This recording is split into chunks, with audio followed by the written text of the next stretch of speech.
নমস্কাৰ দৰ্শকসকল, আহিছো আন এটি বিষয়ৰ মাজলৈ। অৱশেষত আমি আশা কৰা ধৰণে বৃহৎ বিজয় সাব্যস্ত কৰিলে ভাৰতীয় জনতা পাৰ্টীয়ে। নকলেও হ'ব যে এই কৃতিত্বৰ বেছিখিনি দাবীদাৰ ডক্টৰ হিমন্ত বিশ্ব শৰ্মা। বহুতৰে মনত এতিয়া এটাই প্ৰশ্ন, আগন্তুক 5 বছৰত মুখ্যমন্ত্ৰীগৰাকীয়ে বিশেষকৈ কি কি কামত মনোনিৱেশ কৰিব? উন্নয়ন আৰু বিকাশৰ এই ধাৰা অধিক দ্ৰুত হ'ব নে স্তিমিত হ'ব? যোৱাকালি এই সম্পৰ্কে তেওঁ কি বক্তব্য ৰাখিছিল প্ৰথমে মনোযোগেৰে শুনোৱা হওক, তাৰপিছত আমি আকৌ কথা পাতিম। আপুনি যদি চাই অহা 5 বছৰ কি হ'ব, যদি খুব থোৰতে মই কওঁ, অহা 5 বছৰ ধুবুৰী ফুলবাৰী দলং উদ্বোধন হ'ব, শুৱালকুছি পলাশবাৰী দলং উদ্বোধন হ'ব, গুৱাহাটীৰ ৰিং ৰোডৰ কাম সম্পূৰ্ণ হ'ব, শিলচৰ গুৱাহাটীৰ মাজত এক্সপ্ৰেছ হাইৱেৰ কাম সমাপ্ত হ'ব, শিলচৰত নতুন এয়াৰপৰ্টৰ কাম সমাপ্ত হ'ব, নুমলীগড় গহপুৰ টানেলৰ কাম সমাপ্ত হ'ব, ছেমি কণ্ডাক্টৰ উদ্যোগ আৰম্ভ হ'ব, ফাৰ্টিলাইজাৰ কাৰখানা আমাৰ নামৰূপত চলি আছে সি আৰম্ভ হ'ব, কাজিৰঙা দি এলিভেটেড কৰিডৰটো আৰম্ভ হ'ব, মানুহ গাড়ী যাব, যোৰহাট মাজুলীৰ মাজৰ দলঙেদি মানুহ যাত্ৰা আৰম্ভ কৰিব। তাৰমানে আজিৰ দিনটোতে মই আপোনালোকক যিমানখিনি কথা ক'লোঁ, ৰাতি আপুনি শুই থাকোঁতে এই কথাখিনি ভাবিব যে অকল এইখিনিয়ে হৈ গ'লে অসমখন কিমান পৰিৱৰ্তন হৈ যাব। নাৰেংগী কৰোৱাৰ দলংখন সম্পূৰ্ণ হ'ব। তাৰমানে যোৱা 10 বছৰৰ আমাৰ পৰিশ্ৰমৰ ফল এতিয়া মানুহে মাত্ৰ মুখত শুনিছে আৰু আধাৰশিলা দেখিছে। সম্পূৰ্ণ মাত্ৰ ভাস্কৰ বৰ্মা সেতুখন দেখিলে, বাকীটো একো দেখা নাই। এতিয়া সম্পূৰ্ণ কামখিনি দেখিব আৰু নতুন কামটো আহিবই, কিন্তু একো যদি নতুন কাম নাহে, মাত্ৰ মই কোৱা কথাখিনিকে যদি বাস্তৱত পৰিণত হয়, কিমান অসমখন পৰিৱৰ্তন হ'ব আপোনালোকে চিন্তা কৰক।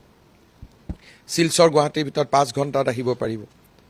দৌৰ মাৰোঁতে গোলাঘাটৰ পৰা আপুনি বিশ্বনাথ চাৰিআলি গৈ পাব, দৌৰ মাৰোঁতে যোৰহাটৰ পৰা মাজুলী গৈ পাব, দৌৰ মাৰোঁতে চিপাঝাৰ গৈ পাব। এই ধুবুৰী মানুহে দৌৰ মাৰোঁতে মেঘালয় তুৰা পাব। গতিকে তাকে আমি বহি আলোচনা কৰিছিলোঁ যে 10 বছৰৰ কামখিনি এতিয়া মানুহে দেখা পাব। কাৰণ ভাৰতত কাম কৰোঁতে কি 5 বছৰ ভাবিব, 5 বছৰ ফাইলৰ কাম কৰিব, ঠিকা ঠাকুলি দিব, শেষৰ 5 বছৰত খেতিটো আপুনি কাটিব। আমি তাকে চিন্তা কৰিছিলোঁ যে এতিয়া যদি এই মুহূৰ্তত কংগ্ৰেছৰ চৰকাৰ আহিলেহেঁতেন গোটেইবোৰতো খেলি মেলি হৈ গ'লহেঁতেন। সেইকাৰণে এই 5 বছৰত আমাৰ খেতিটো কটাৰ সময়। যি প্ৰথম পৰিকল্পনা হ'ল, তাৰপিছত আমি ৰোপণ কৰিলোঁ। এতিয়া মাঘ বিহুৰ সময়ত আমি শস্য নচপাওঁ জানো? এই 5 বছৰ হৈছে শস্য চপোৱাৰ সময়। মইতো মানুহে দেখা পাওক বুলি জোৰ জবস্তি চানমাৰী ফ্লাইঅভাৰখন কৰিলোঁ। নিয়মতে তাক আৰু 6 মাহ দৰকাৰ, কাৰণ ওপৰত কাম কৰিব আছে, তলত আছে। কিন্তু বা ভাস্কৰ বৰ্মা সেতুখনৰে আচল নেগুৰটোতো লগাই নাই, 6 মাহ পিছতহে লাগিব। তাৰমানে কাম দেখুওৱাৰ সময় হ'ল এই 5 বছৰ, ফলাফল দেখুওৱাৰ। কিন্তু মানুহক কিবা এটা ইলেকশ্যনৰ আগত দেখুৱাব লাগে বুলি এইখিনি জোৰ জাৰ কৰিছোঁ।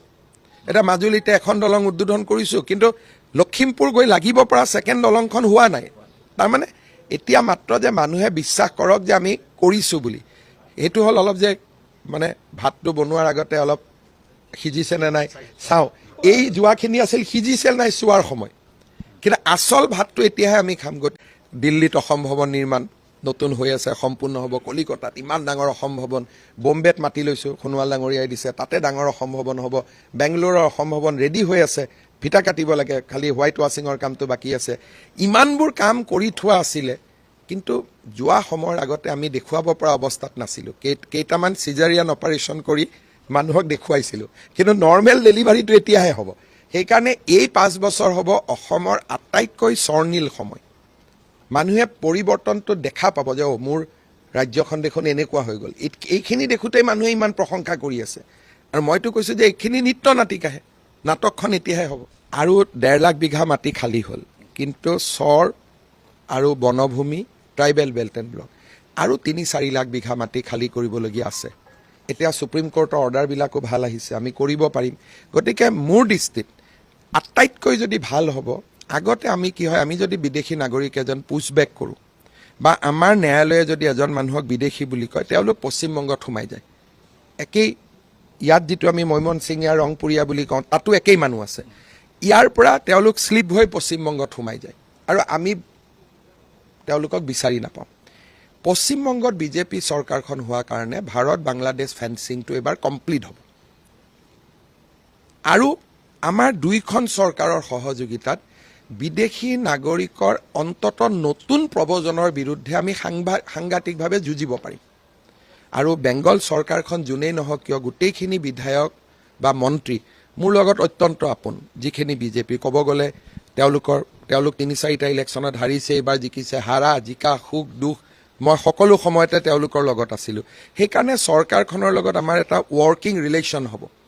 আৰু এইবাৰহে আটাইতকৈ যিটো আমাৰ অসমৰ আটাইতকৈ সুৰক্ষাৰ প্ৰশ্ন, সেইটোত আমি আগবাঢ়িব পাৰিম। আৰু আজি যদি প্ৰধানমন্ত্ৰীৰ ভাষণটোতো প্ৰধানমন্ত্ৰী ডাঙৰীয়াই এই কথাকেইষাৰে উল্লেখ কৰিছে।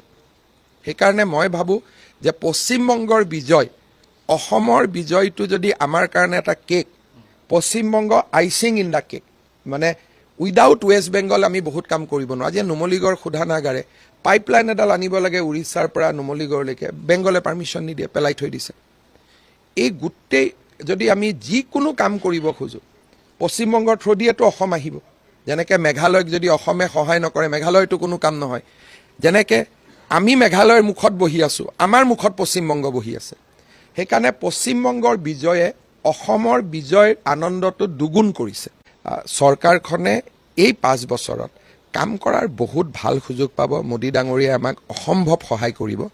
আৰু মই ভাবোঁ যে বানপানীৰ সমস্যা হওক, গৰাখহনীয়া হওক, কৃষি হওক, জলসিঞ্চন হওক, আমি এইবাৰ কাম কৰিব পাৰিম। কিন্তু এটা আপোনালোকক নিশ্চিতভাৱে মই ক'ব লাগিব যে অসমৰ যিটো টপ'গ্ৰাফী, সেই টপ'গ্ৰাফীটো অন্যৰ লগত সম্পূৰ্ণ বেলেগ। আমাৰ এটা নিজস্ব প্ৰত্যাহ্বান থাকে আৰু সেই প্ৰত্যাহ্বানবোৰ সন্মুখীন হ'বলৈ অজস্ৰ টকাৰ প্ৰয়োজন।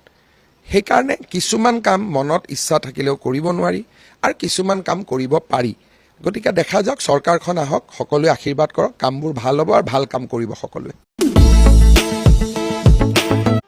দৰ্শকসকল, মুখ্যমন্ত্ৰীগৰাকীৰ দীঘলীয়া বক্তব্যখিনি মনোযোগেৰে নিশ্চয় শুনিলে। ব্যাখ্যা নিষ্প্ৰয়োজন বুলি ভাবিছো।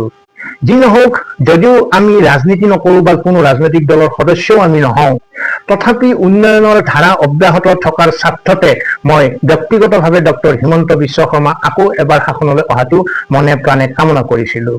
নিশ্চিতভাৱে সেই কামনা পূৰণ হোৱাৰ বাবে এক গভীৰ প্ৰশান্তি অনুভৱ কৰিছোঁ। মোৰ দৃষ্টিত জুয়ে পৰা সোণ ডক্টৰ হিমন্ত বিশ্ব শৰ্মা। হেজাৰ সমালোচনা, কটু সমালোচনা, ঠাট্টা, বিদ্ৰূপ, গৰিহণা, তৰ্ক বিতৰ্কৰ অগণিৰে পুৰি নিজকে সোণলৈ ৰূপান্তৰ কৰা এক যুগনায়ক তেওঁ।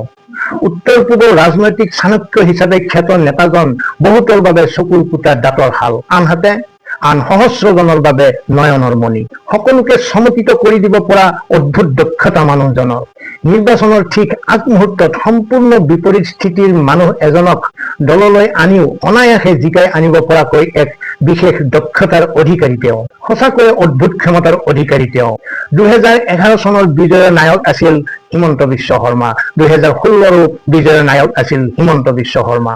2021 বিজয়ৰ নায়ক আছিল এই হিমন্ত বিশ্ব শৰ্মাই। অৱশ্যে এই গোটেইকেইবাৰতে হিমন্ত বিশ্ব শৰ্মা আছিল প্ৰধান সেনাপতিহে। এইবাৰ ৰাজকীয় মৰ্যাদাৰে প্ৰথমবাৰৰ বাবে নেতৃত্ব দিছিল হিমন্ত বিশ্ব শৰ্মাই সন্মুখৰ পৰা। আকৌ দোহাৰিছো, নিজৰ বাবে যুঁজা এই প্ৰথম নিৰ্বাচনটোত তেওঁৰ সৰ্বতো প্ৰকাৰৰ বিজয় এই চেনেলতে মই বহুবাৰ কামনা কৰিছিলো। শুদ্ধ অন্তৰেৰে আৰু নিস্বাৰ্থভাৱে কামনা কৰিছিলো তেওঁ জিকি আহক, দক্ষতা আৰু যোগ্যতাৰ সঠিক আকলন হওক, আৰু সেয়াই হ'ল। তেওঁৰ নেতৃত্বত পূৰ্ণাংগ চৰকাৰ এখন হবলৈ গৈ আছে।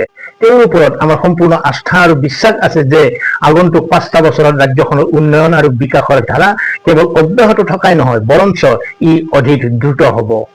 মুখ্যমন্ত্ৰী হিচাপে তেওঁৰ দ্বিতীয়টো কাৰ্যকালৰ বাবে এইখিনিতে তেওঁক আমি অভিনন্দন জনাইছো। সমগ্ৰ ভিডিঅ'টো চোৱাৰ পিছত আপোনালোকৰ কি অনুভৱ হৈছে নিশ্চয় কমেণ্ট বক্সত লিখিব। মুখ্যমন্ত্ৰী গৰাকীয়ে আগন্তুক 5 বছৰীয়া কাৰ্যকালৰ বাবে যি বক্তব্য ৰাখিছে সেই সম্পৰ্কে আপোনালোকৰ মত ব্যক্ত কৰিব। আজিলৈ এৰিছো, ভালে থাকক, কুশলে থাকক, ধন্যবাদ।